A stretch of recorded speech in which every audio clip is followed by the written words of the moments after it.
எல்லாருக்கும் வணக்கம். நான் ஓம் பிரகாஷ் பேசுகிறேன். இது வரைக்கும் நீங்கள் இந்த சேனலை சப்ஸ்கிரைப் பண்ணலாம், சப்ஸ்கிரைப் பண்ணிக்கோங்க. அது மட்டும் இல்லாமல் பக்கத்தில் இருக்க பெல் பட்டனையும் கிளிக் பண்ணி வச்சுக்கோங்க. அப்போ தான் நம்ம சேனலில் போகிற எல்லா வீடியோஸும் வந்து உங்களுக்கு நோட்டிஃபிகேஷனில் காமிக்கும். இந்த வீடியோ நம்ம என்ன பார்க்க போகிறோம் அப்படின்னா, ரிஷப ராசியில் பிறந்தவங்களுக்கு 2025ஆம் ஆண்டு பிப்ரவரி மாத ராசி பலன்களை பற்றி நம்ம தெளிவாக பார்க்க போகிறோங்க. இந்த பிப்ரவரி மாதம் என்னென்ன மாற்றங்கள் தரும், எதெல்லாம் சாதகமாக இருக்குது, எதெல்லாம் சாதகமற்ற தன்மையில் இருக்குது, அதோடு மட்டும் இல்லாமல் இந்த மாதம் குறிப்பாக 2 நபர்களால் சில விஷயங்கள் காத்துட்ருக்கு. அது என்னென்னு சொல்லி தெளிவாக பார்க்கலாம் வாங்க. ரிஷபராசி அதிபதி யாருன்னு பார்த்தீங்கன்னா சுக்கிரன். ரிஷபராசி கால புருஷனுக்கு 2வது ராசியாக வருதுங்க. நட்சத்திரங்களை பொறுத்த வரைக்கும் ரிஷப ராசியில கார்த்திகை 2, 3 மற்றும் 4ஆம் பாதமும், ரோகிணி முதல் 4 நட்சத்திர பாதங்களையும், மிருக சீரிஷம் முதல் 2 நட்சத்திர பாதங்களையும் கொண்டுள்ள ஒரு ராசி தாங்க இந்த ரிஷபராசி. ரிஷபராசிக்காரங்களை பொறுத்த வரைக்கும் இந்த பிப்ரவரி மாதம் எப்படி இருக்கு? முதல்ல உங்க ராசி எதுன்னு சொல்லப்படக்கூடிய சுக்கிரன் எங்க இருக்காரு? அதாவது இந்த மாதம் முழுக்கவே ராசிக்கு 11ஆம் இடமான லாபஸ்தானத்துல உச்சம் பெற்று சுக்கிரனோட அதாவது ராகுவோட சேர்க்கை பெற்றிருக்காரு. சிறப்பான ஒரு அமைப்பு, நல்ல ஒரு ஏற்றம், பொருளாதார முன்னேற்றம், பண வரவு நல்லா இருக்கும், நல்ல ஒரு வசதி வாய்ப்புகளை உண்டு பண்ணி கொடுப்பார். பணம், பொருள், செல்வாக்கு எல்லாத்தையும் இந்த சுக்கிரன் கொடுக்க போறார் அப்படின்னு சொல்லலாங்க. ஏன்னா சுக்கிரனுக்கு இந்த இடம் வந்து நல்ல ஒரு சாதகமான ஒரு இடம், சரிங்களா? உச்சம் பெற்று ராகுவோட சேர்க்கை பெற்றது நல்ல ஒரு போகத்தையும், நல்ல ஒரு சந்தோஷத்தையும், நல்ல ஒரு மகிழ்ச்சியையும் உண்டு பண்ணி கொடுக்கும். இதனால் வரைக்கும் வாழ்க்கையில நீங்க அனுபவிக்காத விஷயங்கள் எல்லாத்தையும் அனுபவிப்பீங்க, சரிங்களா? இதனால் வரைக்கும் உங்களுக்கு கிடைக்காத விஷயங்கள் தற்போது கிடைக்கும். ரொம்ப நாளா ஆசைப்பட்டு இயங்கிக்கிட்டு இருந்த விஷயங்கள், கிடைக்காம போன விஷயங்கள்லாம் தற்போது தேடி வரும். அது காதல் சம்பந்தப்பட்ட விஷயமா இருந்தாலும் சரிங்க, பொருள் சார்ந்த விஷயமா இருந்தாலும் சரிங்க, செல்வம் சம்பந்தப்பட்ட பணம் சார்ந்த விஷயமா இருந்தாலும் சரிங்க, அது வேலை சார்ந்த விஷயமா இருந்தாலும் சரிங்க, கண்டிப்பா கிடைக்கும். ஏன்னா அந்த அளவுக்கு நல்ல ஒரு ஏற்றங்களை உண்டு பண்ணி கொடுக்கும் இந்த நேரம் அப்படின்னே சொல்லலாம். அதிலும் குறிப்பா ராசிக்குள்ள குரு பகவான் அமர்ந்து 5ஆம் இடத்தையும் 7ஆம் இடத்தையும் பாக்கியஸ்தானத்தையும் பார்க்கறது ரொம்ப சிறப்பான ஒரு அமைப்பா சொல்லப்படுதுங்க. பண வரவு நல்லா இருக்கும், பல வழியில பணம் வந்து கைக்கு வந்து சேரும், வருமானம் நல்லா இருக்கும், நல்ல ஒரு ஏற்றத்தை பார்ப்பீங்க. பொருளாதார நெருக்கடிகள் யாருக்கெல்லாம் இருக்கோ அந்த பொருளாதார நெருக்கடிகள் தற்போது சரியாகும். ஓரளவுக்கு நெருக்கடி இல்லாம வாழ்க்கை வந்து கொண்டு போகின்ற தன்மையை வந்து உருவாக்கி கொடுக்கும். குடும்பத்துல ஓரளவுக்கு பிரச்சனைகள் மெல்ல மெல்ல குறையும், சரிங்களா? அதே மாதிரி 2ஆம் அதிபதி பாக்கியத்துல உட்காந்து சூரியனோட சேர்க்கை பெற்றிருக்கிறது நல்ல ஒரு வீடு, மனை, வாகன வசதி அமைச்சுக்கிறதுக்கான வாய்ப்புகளை உண்டு பண்ணி கொடுக்கும். புதிதாக வண்டி வாகன வசதியை வந்து அமைச்சு கொடுக்கும். அது மட்டும் இல்லாம ராசிக்கு 2ஆம் இடத்துல செவ்வாயும் இருக்கார். 7ஆம் அதிபதி 2லையும் 2ஆம் அதிபதி பாக்கியத்திலும் இருக்கிறது நல்ல ஒரு குடும்ப வாழ்க்கையை அமைச்சு கொடுக்கும். அப்போ திருமண வயதுல இருக்கக்கூடிய ரிஷப ராசிக்காரங்களுக்கு இந்த நேரம் வந்து நல்ல ஒரு திருமண வாழ்க்கையை வந்து அமைச்சு கொடுக்கும். குறிப்பா காதல் வாழ்க்கை, இந்த லௌகீக வாழ்க்கையில் இருக்கக்கூடியவங்களுக்கு இந்த காதல் அப்படின்ற விஷயங்கள் திருமணத்துல போய் முடியும். பெற்றோட சம்மதத்தோட திருமணம் செய்யறதுக்கான நிறைய வாய்ப்புகளை இது வந்து உருவாக்கி கொடுக்கும்.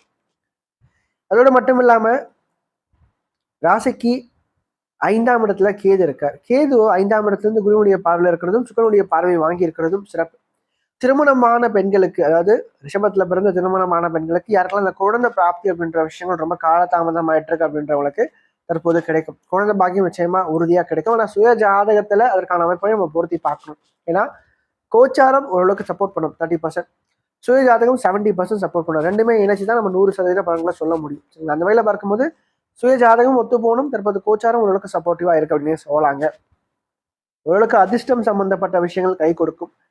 வாழ்க்கையில இதனால வரைக்கும் எனக்கு அதிர்ஷ்டமே இல்லை, நான் ஒரு அதிர்ஷ்டம் இல்லாதவன் அப்படின்னு நினைச்சிட்டு இருந்தவங்க இந்த காலகட்டம் நல்ல ஒரு அதிர்ஷ்ட வாய்ப்புகளை உருவாக்கி கொடுக்கும். வேலையில வந்து ப்ரொமோஷன் கிடைக்கும், பதவி உயர்வு கிடைக்கும், சம்பள உயர்வு இதனால வரைக்கும் கிடைக்கலாம், கண்டிப்பா கிடைக்கும். அதே மாதிரி நீங்க ஒரு வேலையை விட்டு இன்னொரு வேலைக்காக முயற்சி பண்றீங்கன்னா கண்டிப்பா அந்த வேலை கிடைச்சிடும். உங்களோட முயற்சிகள் வெற்றி பெறும். நீங்க எந்த விஷயத்துக்காக முயற்சி பண்ணாலும் அந்த விஷயமானது, இந்த காரியமானது உங்களுக்கு சாதகமா அமைந்து முடியும், சரிங்களா? அதற்கடுத்து ராசிக்கு 6ஆம் அதிபதியா வரக்கூடிய, அதாவது ரிஷபத்தை பொறுத்த வரைக்கும் ராசி அதிபதியும் சுக்கிரன் தான், 6ஆம் அதிபதியும் சுக்கிரன் தான். அவரு, அதாவது ராசி அதிபதி லாபத்துல உட்காருது ஒரு பிளஸ், 6ஆம் அதிபதியா பார்க்கும்போது அவர் அந்த வீட்டுக்கு 6ல மறைஞ்சு 11ஆம் இடமான லாபஸ்தானத்துல உச்சமாகிறது. கடன், நோய், எதிரி இதை மூணுத்தையும் வந்து ஜெயிக்கக்கூடிய ஒரு நேரம் அப்படின்னு சொல்லலாங்க, சரிங்களா? ஆரோக்கியத்துல பிரச்சனை இருக்கா? கண்டிப்பா சரியாகும். அதே மாதிரி கடன் பிரச்சனை இருக்கா? மெல்ல மெல்ல தீர ஆரம்பிக்கும். ஓரளவுக்கு கடன் பிரச்சனை வந்து வெளியே வரத்துக்கான நிறைய வாய்ப்புகள் தற்போது தேடி வரும்.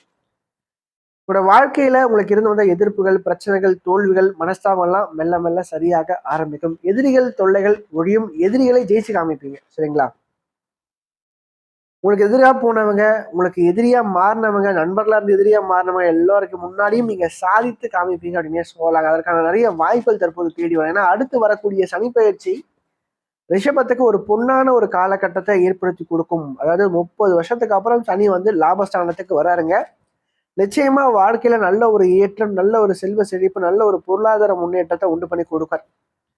வாழ்க்கையில கஷ்டத்தையே பார்த்துட்டு இருந்தவங்களுக்கு இந்த காலகட்டம் அந்த கஷ்டத்துல இருந்து வெளியே வர வைத்து, இதுதான் வாழ்க்கை, இவ்வளவு சந்தோஷங்கள் வாழ்க்கையில இருக்குன்னு சொல்லிட்டு படம் போட்டு காமிப்பாரு இனி வரும் காலகட்டங்கள சனி. ஆனா தைரியமா இருங்க. கண்டிப்பா வாழ்க்கையில நல்ல ஒரு நிலைமைக்கு ரிஷபராசிக்காரங்க கூடிய விரைவில் வரப்போறாங்க அப்படின்னே சொல்லலாம். அதற்கடுத்து ராசிக்கு ஏற்ற சொன்ன மாதிரி 7ஆம் அதிபதி 2ஆம் இடத்துல உட்கார்ந்துருக்கு. நட்பு வட்டாரங்கள், புதிதாக அறிமுகமாகக்கூடிய நபர்களாலையும் சில நல்ல முன்னேற்றங்கள் உண்டுங்க. அதே மாதிரி கூட்டு தொழில் செய்யறவங்களுக்கு செய்கின்ற தொழில நல்ல ஒரு முன்னேற்றம், நல்ல ஒரு லாபத்தை இந்த அமைப்பு ஏற்படுத்தி கொடுக்குங்க. சரிங்களா?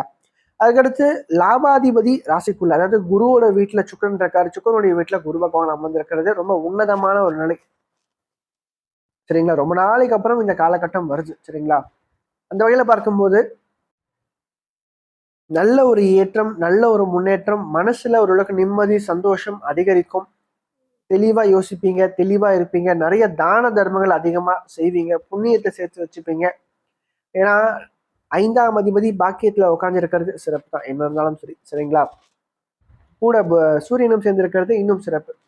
அதே மாதிரி தந்தை சம்பந்தப்பட்ட வழியில நல்ல ஒரு முன்னேற்றம், நல்ல ஒரு ஆதாயங்கள் கண்டிப்பா கிடைக்கும் அப்படின்னே சொல்லலாம். சரி, இந்த மாதம் வந்து குறிப்பா 2 நபர்களால் சில விஷயங்கள் நடக்கும். அது என்னென்னு அப்படின்னு சொல்லிட்டு பார்க்கும்போது, முதல் விஷயம், சுக்கிரன் லாபஸ்தானத்துல ராகுவோட சேர்க்கை பெற்றிருக்கிறது சில பிளஸ் பாயிண்ட்டை கொடுத்தாலும் ஒரு சில நெகட்டிவான விஷயங்கள் இருக்கு. அது என்னன்னா, பெண்கள் சார்ந்த விஷயத்துல கொஞ்சம் கவனம் நீங்க எடுத்துக்கணும். குறிப்பா கணவனா இருந்தா மனைவி, அதாவது மற்ற பெண்கள், மனைவியை தவிர்த்து மற்ற பெண்கள்கிட்டையும்.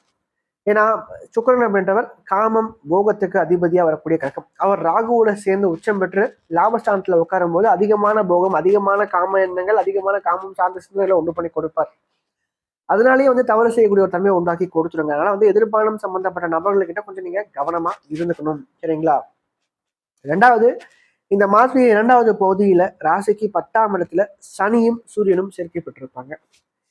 சனி சூரியன் சேர்க்கையை வந்து 10ஆம் இடமான தொழில் ஸ்தானத்துல 2வது பகுதியில் வர்றது சிறப்பு இல்லை. குடும்பத்துல கொஞ்சம் பிரச்சனைகள், குழப்பங்கள் இந்த மாதிரி 2வது பகுதியில் இருக்கும். பேசுகின்ற வார்த்தையை கொஞ்சம் கனிவா வச்சுக்கோங்க. அதே மாதிரி வேலை செய்கிற இடத்துல வேலை செய்கிற நபர்கள் கிட்ட கொஞ்சம் கவனமா நீங்க இருந்துக்குங்க. சரிங்களா? குறிப்பா சக ஊழியர்கிட்ட கொஞ்சம் கவனம் நீங்க எடுத்துக்கணும். பேச்சை குறைச்சிக்கணும். இவங்களை பத்தி அவங்க கிட்ட சொல்றது, அவங்கள பத்தி இவங்க கிட்ட சொல்றது, இதை முடிஞ்ச வரைக்கும் தவிர்க்கிறது சிறப்பா இருக்கும். ஏன்னா இந்த மாதிரியான வழியில தான் பிரச்சனை வரும். சரிங்களா? அதனால இந்த 2, அதாவது இப்போ ஒன்றும் பெண்கள் சார்ந்த விஷயங்கள், ஆண்களா இருந்தா பெண்கள் சார்ந்த, பெண்களா இருந்தா ஆண்கள் சார்ந்த விஷயங்கள் கொஞ்சம் கவனம் நீங்க எடுத்துக்கணும். 2வது, தொழில் சார்ந்த இடத்துல சக ஊழியர்கிட்ட கொஞ்சம் கவனம் நீங்க எடுத்துக்கணும் இந்த காலகட்டங்கள்ல. சரிங்களா? இது இந்த மாதிரியான வழியில தான் பிரச்சனை வரும். அதே மாதிரி இந்த மாதிரி 2வது பகுதியில கொஞ்சம் ஹார்ட் ஒர்க் பண்ணுவீங்க. பணிச்சுமை அதிகரிக்கும். மூத்த அதிகாரிகிட்ட நல்ல ஒரு பெயரை வாங்குறதுக்கு கொஞ்சம் போராடி நல்ல ஒரு பெயரை நீங்க வாங்குவீங்க. ஆனா என்ன இருந்தாலும் சரிங்க, தொழில் செய்யறவங்களுக்கும் சரிங்க, வேலை ரீதியாகவும் சரிங்க, கொஞ்சம் அலைச்சல் அப்படின்ற விஷயம் இந்த மாதிரி 2வது பகுதியில கண்டிப்பா இருக்கும். அதே மாதிரி தாயாருடைய ஆரோக்கியத்திலையும் இந்த மாதிரி 2வது பகுதியில கொஞ்சம் நீங்க கவனம் எடுத்துக்கிறது சிறப்பா இருக்கும். ஏன்னா 4ஆம் அதிபதி 4ஆம் இடத்தை பார்த்தாலும் கூட சனியும் சேர்ந்து பார்க்கறது சிறப்பு இல்லைங்க. சரிங்களா? அந்த வகையில பார்க்கும்போது தாயோடைய ஆரோக்கியத்துல கொஞ்சம் அக்கறை எடுத்துக்கணும். தாய் வழி சார்ந்த ஒருவர்கிட்ட கொஞ்சம் விட்டு கொடுத்து போறது சிறப்பா இருக்கும். அதுக்கடுத்து சந்திராஷ்டமத்துல பொறுத்த வரைக்கும் பிப்ரவரி மாதம் 22ஆம் தேதி மாலை 5:40 மணி முதல் பிப்ரவரி மாதம் 25ஆம் தேதி விடியற் காலை 1:30 வரைக்கும் சந்திராஷ்டமம் இருக்குங்க. சரிங்களா? ஸோ இந்த நாட்கள்ல சந்திரன் உங்க ராசிக்கு 8ஆம் இடமான மறைவு ஸ்தானத்துல மறைவு பெற்று இருக்கிறது சிறப்பில்லை. 3ஆம் அதிபதி 8ல மறையும் போது முயற்சிகள் தடுமாறும். அதாவது எடுக்கிற காரியத்துல சில தடைகள், சில தாமதங்களை கண்டிப்பா சந்திரன் கொடுப்பார். மனசு, உடம்பு 2மே ஸ்டேபிளா இருக்காதுங்க. கொஞ்சம் மனசை போட்டு குழப்பிட்டே இருப்பீங்க. மன தடுமாற்றங்கள் சற்று அதிகமா இருக்கும் இந்த காலகட்டத்துல. சரிங்களா? அதனால முடிஞ்ச வரைக்கும் பாத்தீங்கன்னா முக்கியமான விஷயங்களை தவிர்த்துடுங்க. மனசையும் உடம்பையும் தெளிவா வச்சுக்கோங்க. ஆரோக்கியமான உணவுகளை சாப்பிடுங்க. அதே மாதிரி அதிகமா ஆலய வழிபாடு பண்ணுங்க. நிறைய கோயிலுக்கு போயிட்டு வாங்க. கண்டிப்பா மனசு தெளிவாகவும் உடம்பும் தெளிவா இருக்கும். கண்டிப்பா வாழ்க்கையில வெற்றியும் பெறுவீங்க. இந்த வீடியோ உங்களுக்கு பிடிச்சிருந்துச்சுன்னா லைக் பண்ணுங்கள், கமெண்ட் பண்ணுங்கள். அது மட்டும் இல்லாமல் உங்களோட ஃப்ரெண்ட்ஸுக்கும் சரி உங்களோட ஃபேமிலிக்கும் இந்த வீடியோ ஷேர் பண்ணுங்கள். ஏன்னா அவனோட வாழ்க்கையில் கண்டிப்பாக ஒரு மாற்றத்தை ஏற்படுத்தக்கூடிய வகையில் இந்த வீடியோ இருக்கும். குறிப்பாக சொல்லப்போனால் கஷ்டத்தில் இருக்கக்கூடியவங்களுக்கு இந்த வீடியோ ஷேர் பண்ணுங்கள். அவனோட வாழ்க்கையில் ஒரு தன்னம்பிக்கை ஊட்டுறதுக்காகவும் ஒரு மாற்றத்தை ஏற்படுத்தும் வகையில் இந்த வீடியோ நிச்சயமாக அவனோட வாழ்க்கையில் அமையும்.